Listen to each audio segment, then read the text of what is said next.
E-Tech, l'émission qui vous propose une plongée dans le digital et nous avons l'immense honneur de recevoir un ancien de Google Afrique francophone puisqu'il a dirigé Google Afrique pendant de très longues années, très connu au Sénégal, en Afrique et bien sûr dans d'autres pays dans le monde. Pour vous interroger, je précise que je suis avec Babacar Ndao Faye, le rédacteur en chef du site imedia.sn. Parce que, comme expliqué tout à l'heure, il sera question de beaucoup de sujets qui regardent bien sûr le quotidien de tout un chacun d'entre vous. Une présentation rapide pour vous présenter donc Tidjane Dème, quoi que vous soyez très connu, je l'ai dit tout à l'heure, vous avez été recruté par la multinationale américaine, je rappelle Google, en 2009, ici même à Dakar. C'est après que vous êtes revenu de la France, parce qu'après un bac S1, on disait à l'époque bac C, avec la mention assez bien, vous avez pu obtenir une bourse pour voyager en France.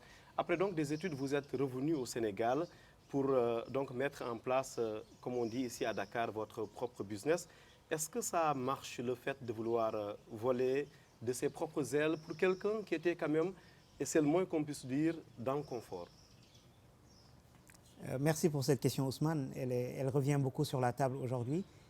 Il est très facile aujourd'hui, rétrospectivement, de dire oui, ça marche. Il est plus difficile, effectivement, au moment de prendre la décision, de savoir qu'elle marche. Mais je pense que ces décisions sont prises chacun à un niveau personnel, pour des raisons individuelles et qui sont souvent d'ordre familial ou personnel et qui n'ont rien à voir avec la carrière. Et pour ces raisons-là, on ne le regrette jamais. Ça marche toujours.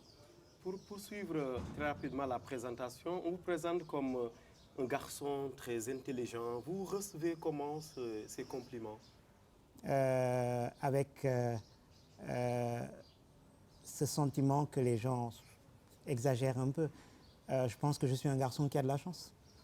J'ai précisé tout à l'heure, et c'était à dessein, Tidjane Dème, qu'après vos études en France, après avoir travaillé sur des projets de start-up là-bas, vous êtes revenu au Sénégal, votre pays natal bien sûr, pour mettre en place votre propre business. Et bizarrement, au même moment, il y a des jeunes qui prennent le chemin inverse. C'est-à-dire au moment où vous revenez au Sénégal, d'autres jeunes passent par la mer et souvent, on le sait malheureusement tous les jours, au péril de leur vie. Un commentaire, au moment d'ailleurs où on est dans une période de campagne électorale, quel devrait être le message des candidats pour ces jeunes-là?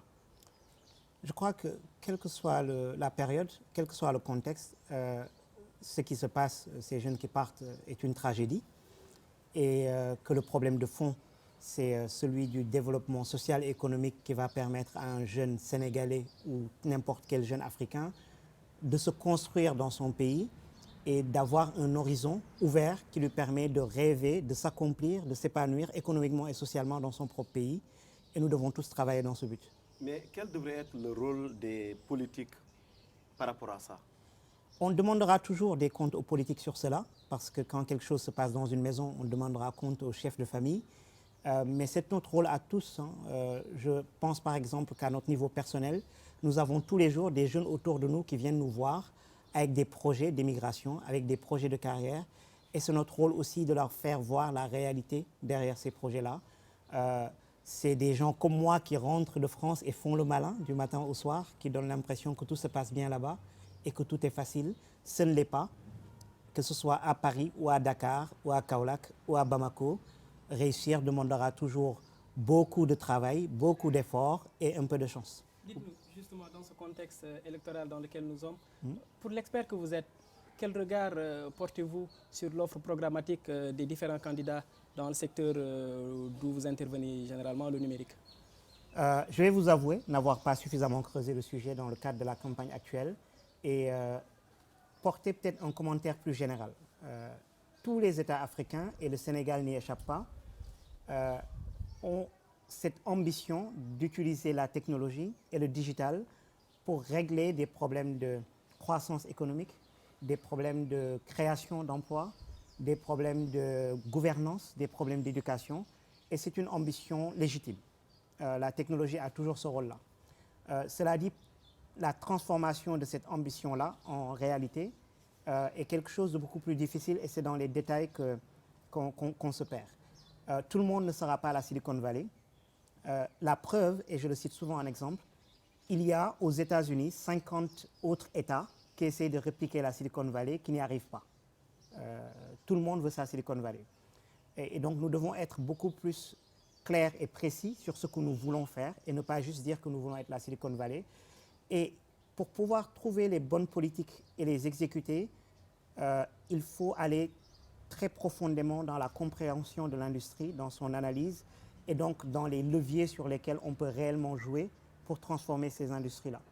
Et pour ne pas parler juste très high level, je veux donner un exemple. Dans mon secteur aujourd'hui, dans le digital et dans l'investissement, il y a un besoin d'investissement dans des tickets très bas, on va dire des entreprises qui sont vraiment au tout début, qui ont besoin de 50 millions et où il n'existe pas d'acteurs. Et en tant que gouvernant, la question que je me poserai, c'est comment est-ce que je peux faire pour susciter l'émergence d'un écosystème d'investisseurs pour accompagner tous ces jeunes dans leurs projets. Et c'est ce genre de levier-là que nous devons identifier et appuyer dessus. Et c'est un travail difficile. On ne le fait pas, on ne peut pas l'exposer réellement et le détailler dans le cadre d'un programme électoral. J'ai relevé tout à l'heure, Tidiane Dème, dans votre propos, qu'il faut beaucoup de compréhension concernant les enjeux du numérique. Mais est-ce que nos politiques comprennent franchement? Je vais être prudent. Je ne suis pas sûr que ce soit le rôle des politiciens. Les politiciens s'appuient sur des experts. On ne peut pas nier que le Sénégal, on ne peut pas nier que le Sénégal a son réservoir d'experts. On a toujours chanté notre talent et notre compétence dans ce domaine-là. Nous avons le réservoir d'experts. Évidemment, c'est aux politiques de venir puiser dans ce réservoir et de trouver les gens capables de les accompagner dans cette réflexion. Et pour ne pas peindre un tableau trop sombre, il y a eu beaucoup de discussions, beaucoup de réflexions faites sur ce sujet-là. Il y a eu du travail de fond qui a été fait pour mettre en place un programme de développement de l'économie numérique. Et surtout, il y a eu plus récemment un signal que je considère très, très positif. La communauté elle-même de la technologie au Sénégal n'attend plus les politiciens, elle s'est faite force de proposition. Il y a actuellement une initiative en cours où des jeunes entrepreneurs ont proposé carrément tout un programme législatif pour créer au Sénégal l'environnement qu'il faut pour le développement des startups. Et je pense que ce travail doit être fait, qu'il doit être porté et devant les décideurs, qui sont souvent des politiciens, et leur montrer les différentes alternatives qu'ils peuvent choisir pour développer l'économie numérique. Mais on ne peut pas attendre d'eux que ce soit qu'ils aient l'expertise et la force de proposition. Nous, les experts, devons le faire. Vous êtes réputé pour votre franc-parler, Tidiane Dème. Récemment, vous nous confiez que ici au Sénégal, on a l'impression que toute la politique numérique du gouvernement se tourne autour en fait, des télécoms, qu'on taxe trop les télécoms. Vous maintenez toujours cet avis, ce point de vue? Oui, alors, je vais essayer de l'exprimer simplement et clairement. Je pense qu'aujourd'hui, j'aime beaucoup qu'on utilise dans ce pays le terme économie numérique, parce que l'économie numérique est quelque chose de beaucoup plus complexe et plus riche que les télécoms. Les télécoms sont le substrat nécessaire et le premier sur lequel se construit l'économie numérique. Et j'ai déploré pendant longtemps que la vision du gouvernement de tout le secteur ait été souvent limitée au secteur des télécoms. Ça a changé. C'est difficile d'y échapper. Le secteur des télécoms constitue une grande part de notre PIB. C'est là-bas que nous avons déjà des très grandes entreprises qui emploient des milliers de personnes. C'est difficile d'échapper donc à cette myopie. Mais avec un peu de recul, on doit voir qu'au-dessus de ce secteur doit se construire toute une industrie de contenu et de services qui sera, à mon avis, et c'est très difficile de le voir aujourd'hui parce qu'on est très loin du compte, qui sera, à mon avis, beaucoup plus riche et plus importante que l'ensemble de l'industrie des télécoms. Et on doit s'atteler à créer cette économie numérique. Le code des télécoms, le Sénégal avait un code des télécoms et pas un code de l'économie numérique. Et le code des télécoms doit être modernisé pour cela. Mais ça a été fait, on est passé d'un code des télécoms à un code des communications électroniques. Voilà, donc c'est pour ça que je disais qu'il y a un travail qui a été fait et il sera toujours insuffisant. Nous demanderons toujours plus, c'est notre rôle. Comme quoi? Nous avons aujourd'hui au Sénégal un marché des télécoms qui n'est pas suffisamment segmenté. Nous avons des opérateurs, des gros opérateurs. Nous n'avons toujours pas créé par exemple des opérateurs d'infrastructure, même si maintenant le code le prévoit, et c'est un vrai progrès. Nous n'avons toujours pas une diversification des fournisseurs d'accès last mile, excusez-moi d'être un peu technique, mais les fournisseurs d'accès qui vont amener toute cette infrastructure et cette capacité jusqu'à l'utilisateur final, que ce soit l'entreprise ou le privé, ne sont pas encore là. Vous parlez des MVNO et des FAI? Alors, il y a des MVNO, c'est un progrès. Il y a l'année dernière 3 FAI qui ont reçu une licence. Il en faut beaucoup plus parce que le last mile est un secteur qui se caractérise par une fragmentation des besoins et donc une nécessaire fragmentation des acteurs qui vont répondre à des besoins très variés, aussi bien en termes de besoins techniques que de business model. Élargir le nombre de FAI ou Absolument, de MVNO à combien, par exemple? Soyez concret. Écoutez, je peux vous dire une chose. En 2002, le Sénégal avait, selon la manière de compter, 12 à 15 FAI. Aujourd'hui, on parle d'en avoir 3. C'est un recul. C'est un recul. Nous devons retourner à beaucoup de fragmentation. Et je vais donner un exemple. Le Kenya a aujourd'hui plus de 40 FAI. Le résultat des courses, c'est que le Kenya, qui en 2010 regardait avec envie les Sénégalais sur l'accès au broadband, aujourd'hui, n'importe qui au Kenya a accès à une connexion broadband beaucoup plus rapide, beaucoup moins chère qu'au Sénégal, parce qu'on a démultiplié les acteurs qui les servent. Alors, oui, justement, oui, vous avez travaillé, vous avez beaucoup travaillé pour l'amélioration de l'accès à Internet dans les pays francophones. 10 ans après, de 2009 à 2019 aujourd'hui, avez-vous l'impression donc que la démocratisation de ce secteur n'est pas encore totalement en marche? Alors, il faut dire les choses positives. Le mobile, et le broadband mobile notamment, ont complètement changé la donne sur l'accessibilité de l'Internet. Aujourd'hui, on ne peut pas nier que tout le monde, sur son portable, a accès à un débit très correct pour faire beaucoup de choses sur son téléphone portable. Cela dit, et je pense que c'est pour ça qu'il faut vraiment le répéter, qu'on ne dorme pas sur nos lauriers. Pour une PME aujourd'hui, qui a besoin d'un très haut débit pour tenir des visioconférences et travailler à l'international, l'offre est encore très pauvre et très chère.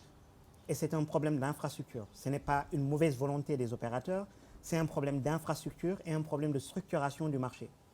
Et ces problèmes sont des problèmes d'ordre économique et doivent être résolus par un régulateur qui a une approche très économique du marché. Parce que l'ARTP ne fait pas son travail comme il faudrait? Écoutez, l'ARTP a beaucoup de travail. Donc je ne vais pas commenter sur l'ensemble de son travail, mais je pense que sur ce sujet-là, nous avons encore beaucoup de régulation du secteur. Oui, nous avons encore beaucoup de progrès à faire en termes de créer dans la régulation les mécanismes et les incentives qui encouragent l'investissement dans l'infrastructure, dans la fibre et la distribution de cette infrastructure-là jusqu'aux entreprises. Nous avons encore du travail à faire. Oui, justement, on a demandé récemment que la fibre soit dégroupée, comme on a dégroupé la boucle locale, mais concernant l'ancienne formule. Vous pensez quoi que c'est pertinent comme plaidoyer? C'est un des mécanismes disponibles. Ce n'est pas le seul. Par exemple, aujourd'hui, la construction de l'infrastructure urbaine, la fibre urbaine dans les villes, est quelque chose qui n'est pas, à mon avis, optimal.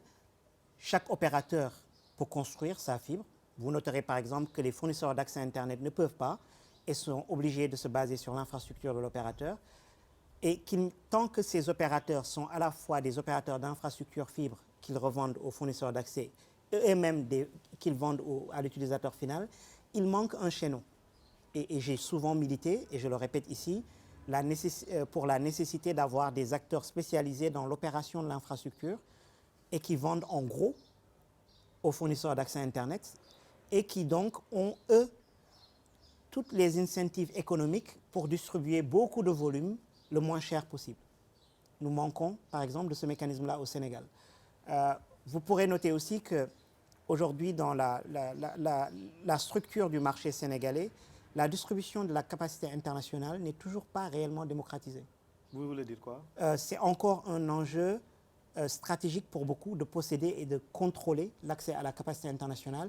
Les prix sur le papier sont très bas, mais sortir cette capacité internationale de la station d'atterrissage et l'amener vers le POP d'un opérateur est toujours, ou d'un fournisseur d'accès Internet est toujours une opération très coûteuse et compliquée. Oui, mais il y a que, et le chef de l'État l'a répété récemment à Paris lors du groupe consultatif, qu'au Sénégal, les FAI doivent beaucoup de redevances vis-à-vis des opérateurs classiques, Tigo, on peut les nommer Expresso et Orange.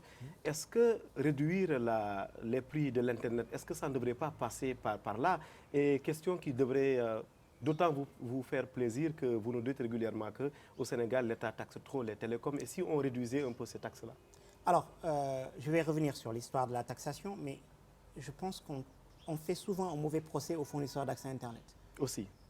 On ne peut pas les avoir pendant 10 ans dans ce pays, contraints dans un business model étriqué où ils n'ont pas le droit d'avoir leur infrastructure et donc vivre sur une marge extrêmement faible et leur reprocher de ne pas payer assez de redevances à d'autres acteurs. Si nous voulons avoir des FAI qui payent beaucoup de redevances et beaucoup de taxes, nous devons avoir des FAI qui ont une base de business extrêmement large et qui doivent pouvoir, eux, innover sur la technologie d'accès last mile, déployer beaucoup de technologies différentes et, à partir de ces technologies-là, générer beaucoup plus de profits et de bases de taxation. Et encore une fois, 3 FAI, c'est largement insuffisant. Il en faut beaucoup plus. Et pour revenir à cette histoire de taxation, oui, je pense qu'on est sur le même sujet. Si on a 3 acteurs, 3 opérateurs, et qu'on veut baser toute sa taxation sur ces 3 acteurs, la taxation sera forcément lourde. Il faut que nous ayons une stratégie de développer le nombre d'acteurs dans toute la chaîne d'infrastructure pour créer beaucoup de valeur et donc beaucoup de recettes pour l'État. Avant de redonner la parole à Babacar Ndao Faye, rédacteur en chef du site immedia.sn, nous allons très rapidement, Tidiane Dème, passer à un autre chapitre de nos échanges aujourd'hui. C'est évidemment l'événement. Dernièrement, nous en avons beaucoup parlé dans E-Tech. Dernièrement, c'est le closing final de votre première levée de fonds. 125 millions d'euros, plus de 80 milliards de francs CFA. C'était un événement international. Aujourd'hui, comment est-ce que, si on revenait un peu sur ça, comment est-ce que vous avez pu lever autant d'argent? Autrement dit, quels sont les arguments que vous soumettez aux investisseurs? On rappelle rapidement que c'est une quarantaine d'investisseurs, dont la Banque africaine de développement. Oui, et nous leur devons un grand merci à tous ces investisseurs qui ont accompagné un projet qui finalement est un projet pionnier dans ce secteur et donc n'avait pas forcément de précédent pour le légitimer. Et donc je tiens à remercier que ce soit les grandes institutions financières comme la BAD, IFC du groupe Banque mondiale ou la Banque européenne, que les grandes entreprises comme Orange qui nous ont accompagnés ou comme L'Oréal plus récemment. Orange Digital Venture. Orange Digital Venture et beaucoup d'autres corporate partners comme nous les appelons. Mais la fierté que nous devons avoir, ce n'est pas que ces gens-là aient investi dans notre fonds, oui, mais que tous ces acteurs aient parié sur la technologie en Afrique. C'est un très très grand signal et un signal très positif que ces investisseurs qui travaillent sur du long terme soient aujourd'hui convaincus qu'il est possible d'investir dans du private equity, donc un outil d'investissement très risqué, sur des entrepreneurs africains parce qu'ils sont en train de s'attaquer à des grands problèmes de notre économie et de notre société et qu'en les résolvant, ils sont en train de construire des potentiels champions africains. Et c'est ça le vrai sujet et c'est l'argument, c'est la vision que nous avons vendue auprès de ces investisseurs et c'est la vision à laquelle ils ont adhéré. Qu'il y a du talent, qu'il y a aujourd'hui des entrepreneurs capables d'organiser ce talent-là et que cette technologie et ce talent-là peuvent être mis à service pour résoudre des problèmes importants et qu'on peut construire des entreprises panafricaines. Et ce sont là les vrais arguments derrière ce fonds. Et je veux préciser juste que ce fonds que nous avons levé à l'échelle de l'Afrique, c'est encore trop peu. Ah bon? Plus de 80 milliards? C'est encore trop peu parce qu'il y a plus de 4000 entreprises africaines qui cherchent à lever des financements. Et que nous allons adresser les besoins de quelques dizaines d'entreprises. Et nous allons adresser des entreprises dans le segment série A, série B qui ont des besoins d'investissement allant en gros d'$1 million à 6 millions de dollars. Segment A, B, ça veut dire? Alors, c'est du jargon d'investissement, je m'excuse de l'utiliser, mais cela veut dire des entreprises qui ont déjà lancé leurs produits, qui ont prouvé qu'il y a une demande sur le marché, que le business model est viable et qui demandent maintenant à ce qu'on dit scaler le business, c'est-à-dire le faire grandir, l'amener à grande échelle. La phase d'amorçage? La phase d'amorçage est encore très peu servie. Et je vais me répéter souvent sur ce sujet-là parce que c'est un sujet important. Il y a beaucoup de besoins d'investissement dans des petits tickets d'amorçage qui ne sont pas encore servis et sur lesquels nous devons tous travailler. La demande est très très loin d'être servie. Des entreprises sénégalaises parmi les bénéficiaires? Nous allons investir partout en Afrique et nous espérons donc investir également dans des entreprises sénégalaises. Et évidemment, je porterai un objectif personnel très fort là-dessus. Je reconnais mon biais, mais ce que nous devons à nos investisseurs et à la communauté, ce sera d'investir dans les meilleures entreprises et de les accompagner pour en faire des champions africains. Mais concrètement, comment va s'opérer le financement en termes d'entrée de capital? Alors, techniquement, ce que nous faisons dans le venture capital, c'est du private equity. Cela veut dire que nous injectons du capital dans une entreprise en échange d'une prise de participation.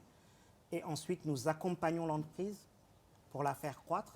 Et d'ailleurs, nous réinjecterons au cours de cet accompagnement dans d'autres rounds d'investissement de l'argent dans l'entreprise. Et jusqu'à ce que l'entreprise atteigne un certain niveau de développement qui fera qu'il se passera plusieurs choses. Soit l'entreprise devenant profitable, un autre type d'investisseur nous rachète, parce qu'il y a beaucoup de types d'investisseurs avec des sensibilités au risque très différentes. Nous investissons en étant convaincus que nous allons perdre un tiers à une moitié des entreprises dans lesquelles nous investissons. Et vous partagez le risque? C'est normal. Cela dit aussi, à ce stade-là, le risque est élevé et le reward, donc le bénéfice, est très élevé. Plus tard, quand l'entreprise devient profitable, parce que nous investissons dans des entreprises qui ne font pas de bénéfices et qui ne le feront pas pendant toute la durée de notre investissement. Mais quand nous l'amenons à un niveau où elle peut être profitable, d'autres types d'investisseurs peuvent investir avec peut-être des niveaux de retour moins élevés, mais qui ne prennent pas le même niveau de risque. Mais dans la pratique, comment se porte le capital investissement dans un contexte du continent africain où les réalités locales font que les entreprises, souvent familiales, rechignent à ouvrir leur capital? Oui, c'est un sujet que le monde du private equity affronte très souvent en Afrique. Et c'est un sujet de maturité de nos entrepreneurs finalement. Et c'est un sujet, je pense, sur lequel il y a du progrès.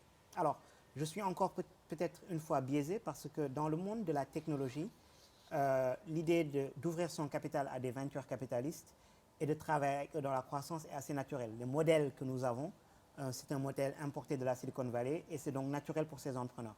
Dans des segments de business beaucoup plus traditionnels, et je vous invite à vous adresser à mes collègues qui travaillent sur ces segments-là, ce sont des entreprises familiales avec une culture de l'investissement qui est très différente et où il faut probablement faire un travail d'éducation de ces entrepreneurs. Mais je pense que c'est le rôle des investisseurs de le faire, de leur montrer le bénéfice. Quand on veut construire un champion panafricain, il va falloir se mettre dans cette mentalité qu'il faut partager pour aller beaucoup plus loin. Mais en même temps, je suis très optimiste sur le fait que si vous regardez le secteur du private equity africain, il est en train de croître doucement, mais sûrement. Et donc, il y a de plus en plus d'entrepreneurs qui adhèrent à cette vision. Et comment faites-vous pour repérer les bonnes startups? Vaste sujet. Nous donnons finalement 4 critères principaux. Et le premier critère restera toujours un critère humain. Un investisseur investit d'abord et avant tout sur une équipe. Et une équipe, d'abord j'insiste sur une équipe parce que il est très rare de trouver une seule personne qui est capable de réunir l'ensemble des compétences et des capacités nécessaires. On précise que pour votre cas, c'est Cyril Collomb, un ancien de Verscom notamment. Oui, on ne peut pas lever un fonds tout seul, on ne peut pas le gérer tout seul.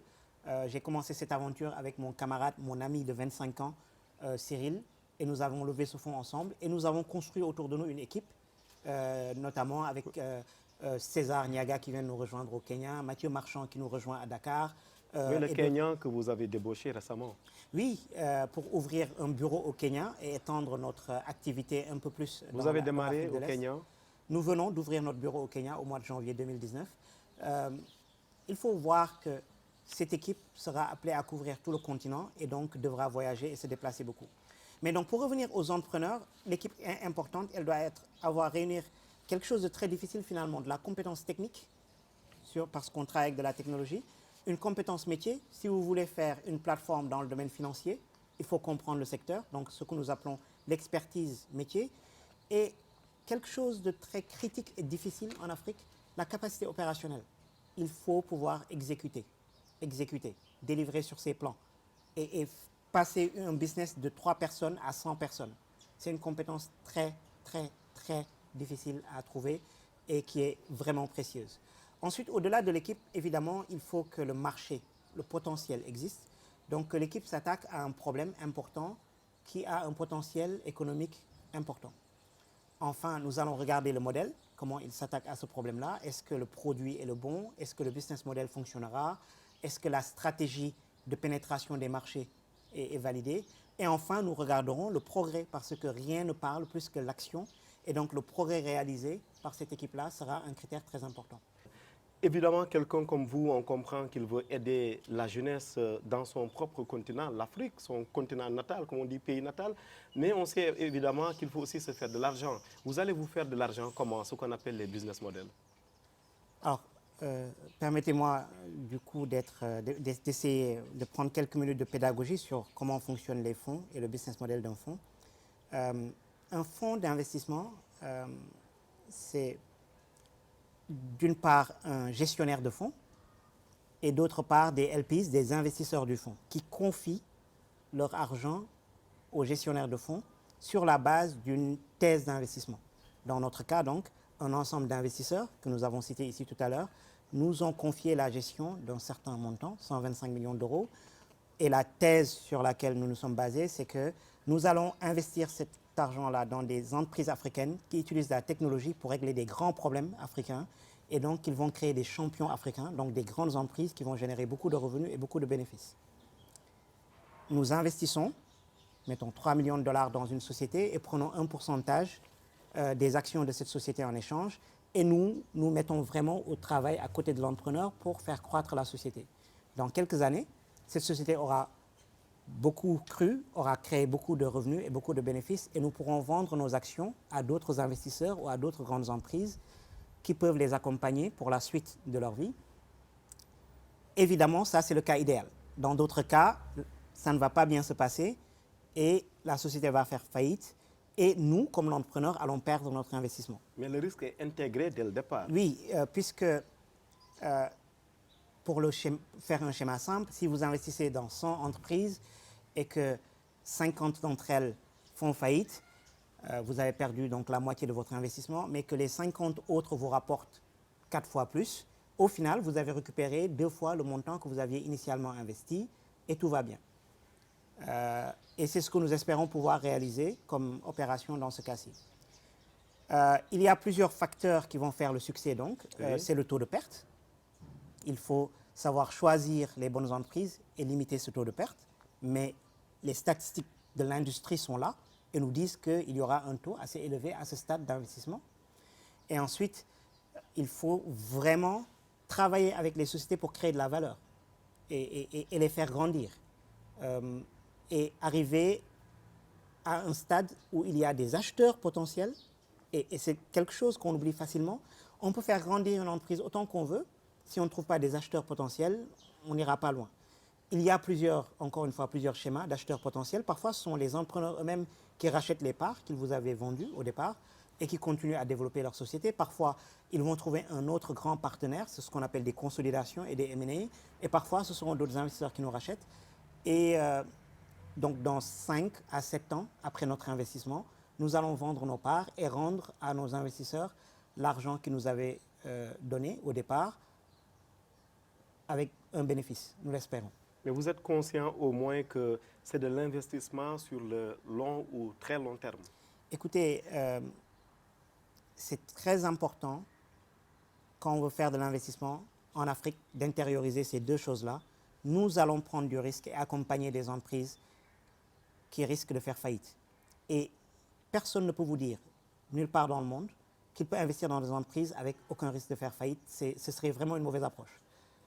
Si nous voulons que l'entrepreneuriat se développe, nous devons soutenir les entrepreneurs dans la phase risquée de leur business. C'est comme ça que la Silicon Valley existe, c'est comme ça que le capitalisme fonctionne. Ensuite, il faut donner le temps aux entreprises de se développer. Dans le monde de la tech, 5 à 7 ans, c'est un long terme. Dans d'autres secteurs, c'est probablement plus long que ça. Et nous devons pouvoir, pendant cette période-là, avoir et la patience et l'énergie d'accompagner les entreprises.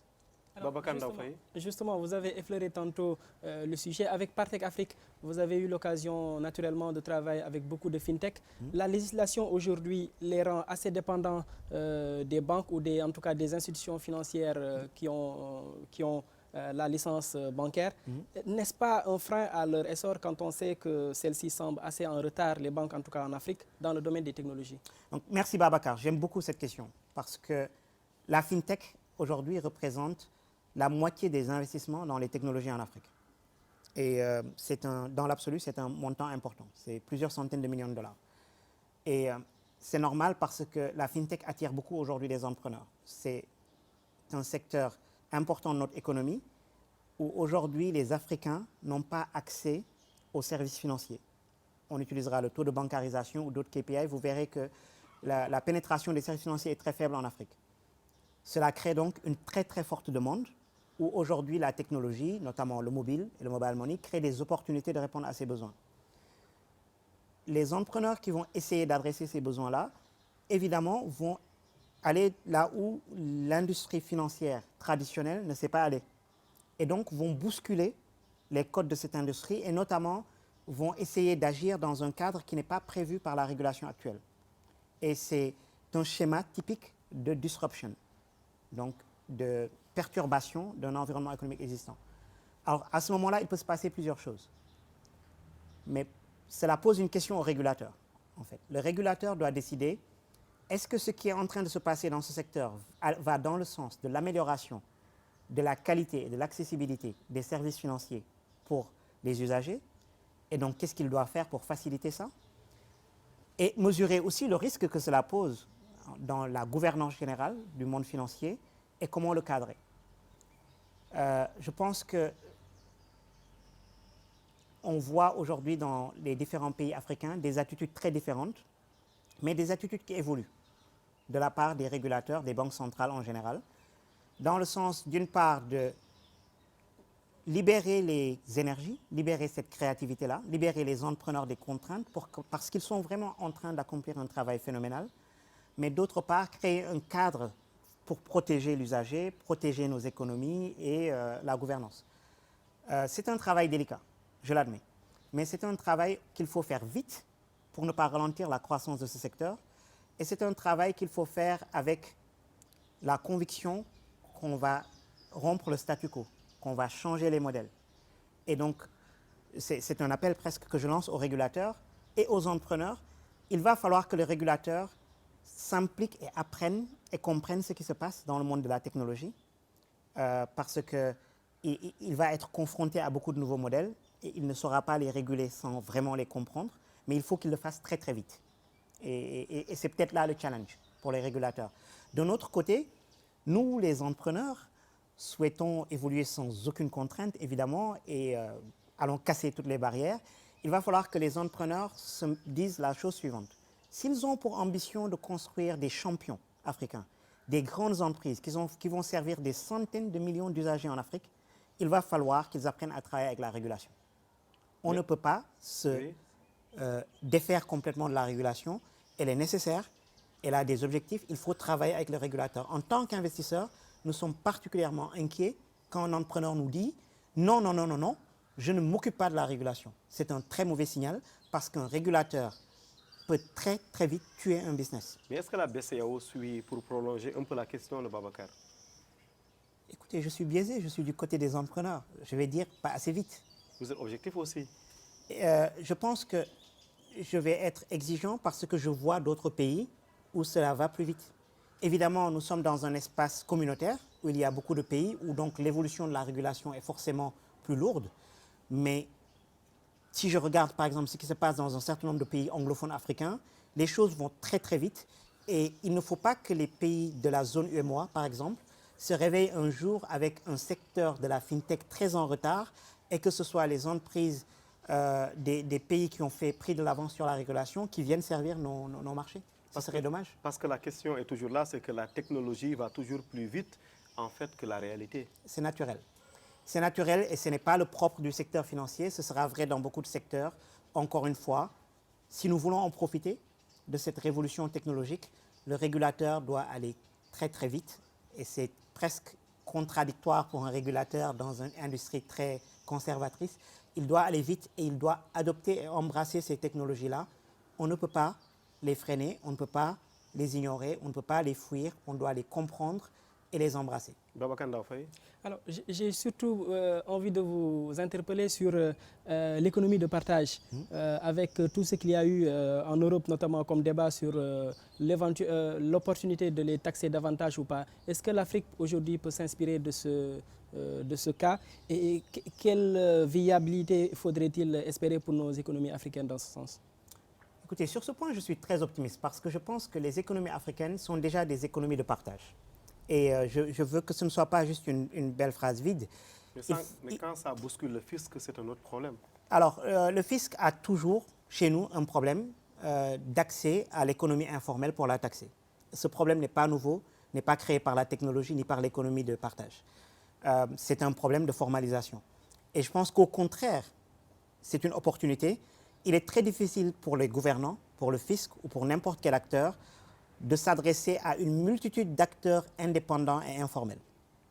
Quand vous les amenez sur une plateforme digitale, et c'est vraiment la beauté du digital, vous pouvez les amener tous sur une plateforme structurée et créer finalement un interlocuteur unique et très organisé avec lequel l'État sait travailler. Mais plus important pour moi, ces plateformes créent aussi l'interlocuteur avec lequel les grandes entreprises peuvent travailler. Et je vais prendre un exemple concret. Aujourd'hui, si vous prenez le secteur du transport, de la logistique dans nos pays, c'est un ensemble d'acteurs informels. J'ai mon camion, je me mets sur la route, ou j'ai mon taxi-bagage et je transporte de la marchandise ou des biens. Et c'est totalement informel, personne n'y a accès. Mais cela veut dire aussi que si j'ai une usine, par exemple, et que je produis de la farine en grande quantité et que je veux le distribuer dans le pays, je dois chaque jour, pour distribuer ma marchandise, interagir avec une centaine de camionneurs informels. Je ne peux pas maîtriser leur temps, je ne peux pas savoir maîtriser le prix, je ne peux pas savoir quand ma marchandise va être délivrée. C'est très difficile à gérer pour les logisticiens. Et nous voyons émerger au Nigeria, au Kenya, dans beaucoup de pays africains, des plateformes qui réunissent tous ces acteurs-là et qui offrent enfin à la grande entreprise, à la grande industrie locale, un service logistique structuré et très propre. Et c'est un outil formidable pour notre économie. Nos industries vont pouvoir avoir autour d'eux des services structurés, sans pour autant essayer de tuer le secteur informel. Ce sont ces petits camionneurs-là qui font... Comment ménager la chèvre et le chou, comme on dit dans cette affaire-là? Non, ce n'est pas la chèvre et le chou. Je pense que la plateforme digitale va fonctionner parce qu'elle apporte une valeur à l'entrepreneur informel. Il n'a plus besoin de se mettre dans un coin et d'attendre qu'on l'appelle pour trouver du business. Il va ouvrir son téléphone et trouver du business tout de suite. Elle va apporter à la grande entreprise, à la grande industrie, beaucoup de valeur parce qu'elle lui apporte un service structuré. Elle va donner à l'État un seul point, cette plateforme-là, ou avoir une visibilité sur tout le secteur. Au-delà des problèmes de taxation, il y a ici un problème de gouvernance. C'est très difficile d'organiser un secteur quand on n'a pas de visibilité dessus. Et ces plateformes vont donner enfin la visibilité à l'État sur ce qui se passe dans ces secteurs. Et cela va donner à l'État l'opportunité de travailler avec ces secteurs pour créer une base de taxation, sans que cela ne soit douloureux pour ces acteurs-là, parce qu'au global, ils vont gagner. Je veux donner un autre exemple, oui. et parce qu'il y a des exemples concrets de ce type au Sénégal. Le monde du transport urbain. Notre transport urbain est organisé, encore une fois, de manière très fragmentée par un ensemble de petits acteurs informels. Et le résultat des courses, c'est que le car rapide se met au début de la ligne et attend pendant des heures d'être suffisamment rempli pour faire sa course. Il s'arrête tout au long. C'est parce que le conducteur de car rapide n'a pas de visibilité sur tout ce qu'il attend sur la route. Des plateformes arrivent qui lui donnent cette visibilité-là. Et tout à coup, il y a par exemple une entreprise qui s'appelle Aiwa, créée par un Sénégalais, qui n'est pas encore présente au Sénégal. Et c'est la beauté de la technologie. Nous voyons des entrepreneurs sénégalais au Cameroun, en Côte d'Ivoire, partout dans la sous-région, construire des belles entreprises. Donc ce n'est pas vraiment une ambition sénégalaise, c'est une ambition africaine. Et il y a Firefly Media au Sénégal, qui travaille aussi avec ce secteur du transport informel. Et ils ont une visibilité complète sur la demande et l'offre et deviennent naturellement des régulateurs du transport public urbain à Dakar. Et du coup, se retrouvent des partenaires de très grande valeur pour la municipalité ou pour le CETUD, par exemple, autour de ces questions-là. Ces plateformes ne sont pas un problème. C'est un outil qui, s'il est bien articulé, va être une vraie valeur pour le secteur informel, va créer beaucoup de valeur pour les grandes entreprises formelles et va donner un outil de gouvernance pour nos États. Nous allons rester sur ces plateformes Tidiane Dème. J'ai rappelé au début de notre interview que vous avez travaillé pour Google Afrique francophone. On sait que ces géants du numérique, les GAFA, maintenant on ajoute de plus en plus M pour dire GAFAM pour inclure Microsoft. On sait que souvent on les accuse de jouer des rôles pas vraiment bien, si on peut parler comme ça, dans des élections comme par exemple la présidentielle américaine de 2016 ou le Brexit, hein, on le rappelle également, toujours en cours en Grande-Bretagne. Le fait que le Sénégal, disons, se dirige vers une présidentielle, est-ce qu'on devrait un peu s'inquiéter le fait que ces plateformes-là jouent consciemment ou non des rôles dans la présidentielle? Écoutez, Ousmane, c'est un vaste sujet sur lequel je ne vais pas m'étendre beaucoup parce que je pense qu'il y a des gens qui travaillent dessus et qui ont des choses très nuancées à dire là-dessus, mais je vais rester sur un constat général. D'abord, je ne suis pas sûr que ce soit un sujet uniquement de plateforme. C'est un sujet d'Internet comme technologie.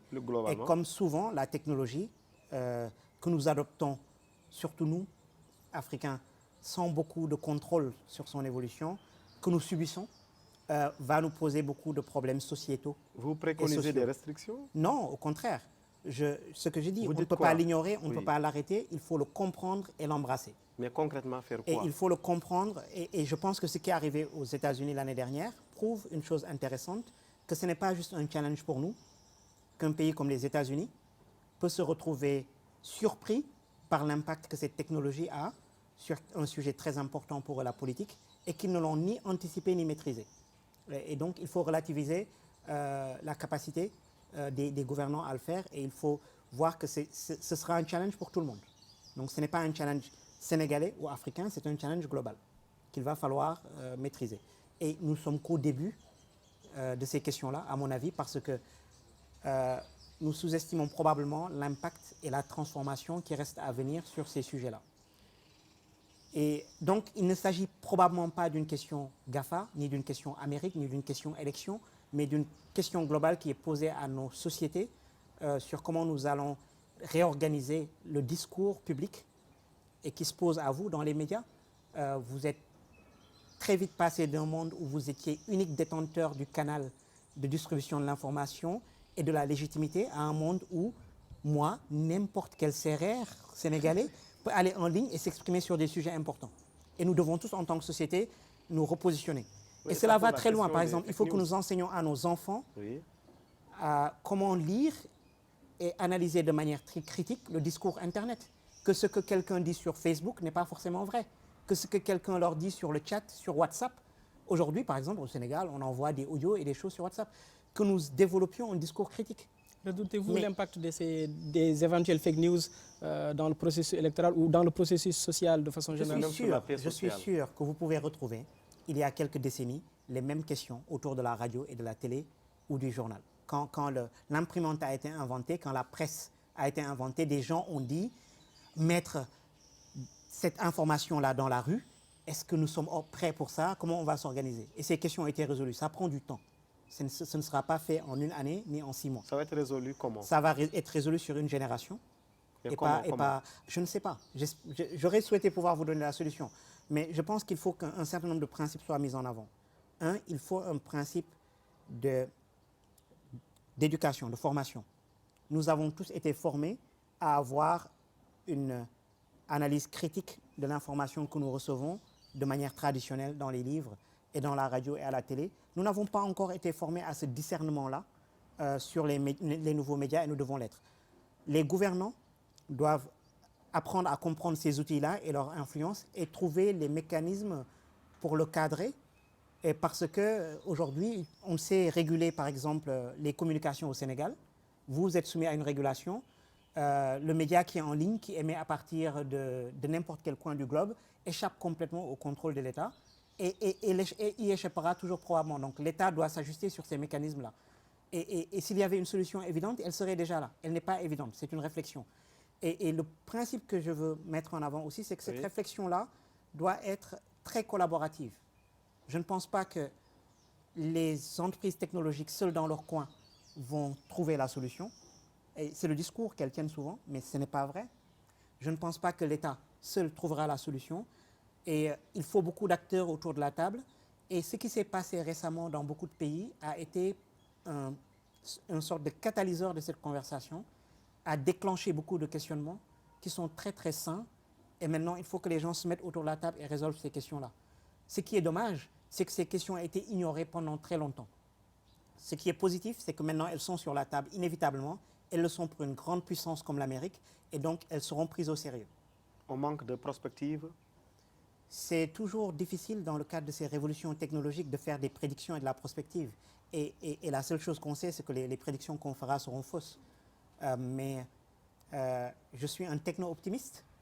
Je pense qu'en fait, ces problèmes-là ne sont pas aussi difficiles à résoudre pour nous, Africains, qu'elles le sont pour des sociétés un peu plus figées, parce qu'elles étaient très structurées, ces sociétés. Nous avons appris à vivre dans le chaos pendant beaucoup plus longtemps que ces sociétés-là, et nous sommes prêts à absorber le choc beaucoup plus facilement. Et peut-être que nous serons mieux habilités à retomber sur nos pieds dans un monde un peu moins centralisé, un peu plus difficile à maîtriser. J'ai le sentiment que les Africains sont plus préparés à ce monde-là. Cette question à l'ancien patron de Google Afrique francophone que vous êtes, Tidjane Dème, est-ce qu'aujourd'hui on peut dire que les algorithmes ont pris le pouvoir? On sait que c'est une question qu'on pose à l'échelle internationale. Je ne veux pas aller dans des affirmations très péremptoires, mais vous y il connaissez. y a une vraie question que pose l'automatisation et l'intelligence artificielle sur la responsabilité quand les décisions sont déportées à ces automates-là. Mais la réalité, c'est que ces automates sont le reflet aussi de ceux qui les font. Et au final, mon sentiment, c'est que c'est nous, les hommes, les femmes de ce pays et de ce monde, qui sommes derrière ces choses-là, et que c'est à nous de décider comment nous voulons organiser ces automates-là, et que cela passe encore une fois par un certain recul, et puis on fera des erreurs et on s'ajustera. Mais les erreurs seront là.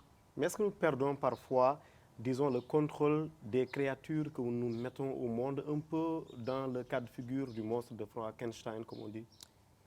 C'est un mythe qui reviendra beaucoup sur la table dans le cadre de cette conversation et qui va alimenter les peurs. Mais je pense qu'à côté, il faudra toujours mettre sur la table le bénéfice de ces technologies-là. Aujourd'hui, là où nous sommes assis, nous avons tous dans nos poches un ordinateur connecté qui nous donne accès au savoir du monde entier, qui nous permet d'échanger, qui nous permet de faire du commerce, qui nous permet d'apprendre, et qui, il y a seulement 20 ans, était totalement inimaginable, était un outil formidable et qui aujourd'hui est en train de régler des vrais problèmes pour beaucoup de, non pas de Sénégalais et d'Africains, pour beaucoup de gens dans le monde. Aujourd'hui, la technologie permet par exemple en Afrique de mettre en place des nouveaux modèles de distribution de l'énergie solaire, est en train de faire de l'Afrique le premier continent vraiment vert en termes d'énergie, est en train de résoudre l'accès à l'énergie électrique pour 600 millions de personnes en Afrique. Aujourd'hui, la technologie est en train de permettre, grâce au mobile money, à 80% de la population africaine qui n'avait pas de compte en banque, d'avoir accès à un wallet électronique et de faire des transactions en ligne. Aujourd'hui, la technologie est en train de distribuer le savoir. On ne peut pas ignorer ces impacts-là. On ne peut pas non plus ignorer les risques qui sont très réels et systémiques qui sont sur la table. Et on doit essayer de construire quelque chose qui marche. Et c'est l'ingénieur en moi qui est convaincu qu'il y a toujours une solution tant qu'on s'assoit pour la chercher. En Afrique, les questions d'aide extérieure et de souveraineté sont pratiquement partagées par tous les pays. Quand on parle de levée de fonds, quel est le mécanisme qu'il faut pour que l'Africain soit rassuré que ces levées de fonds peuvent aider à ce que l'Afrique soit financée par l'Afrique? Une des leçons que j'ai retenues de cette aventure entrepreneuriale, qui était la levée du fonds Partac Africa avec mon frère et ami Cyril, c'est d'abord que moi-même, Cyril, beaucoup de gens en Afrique finalement, ne connaissons pas l'investissement. Et il faut que nous entrions dans ce secteur, que nous le comprenions. Aujourd'hui, les investisseurs sont à l'extérieur de l'Afrique. Le pouvoir de décision est à l'extérieur et la compréhension. Cela veut dire aussi que les entrepreneurs africains ne comprennent pas très bien l'investissement et cela rend très difficile les levées de fonds. Il faut savoir, selon le cycle de vie de sa société, selon le secteur dans lequel on est, quel type d'investissement est plus propice, qui est cet investisseur-là, quels sont ses ressorts, comment l'approcher, comment l'aborder, comment travailler avec lui.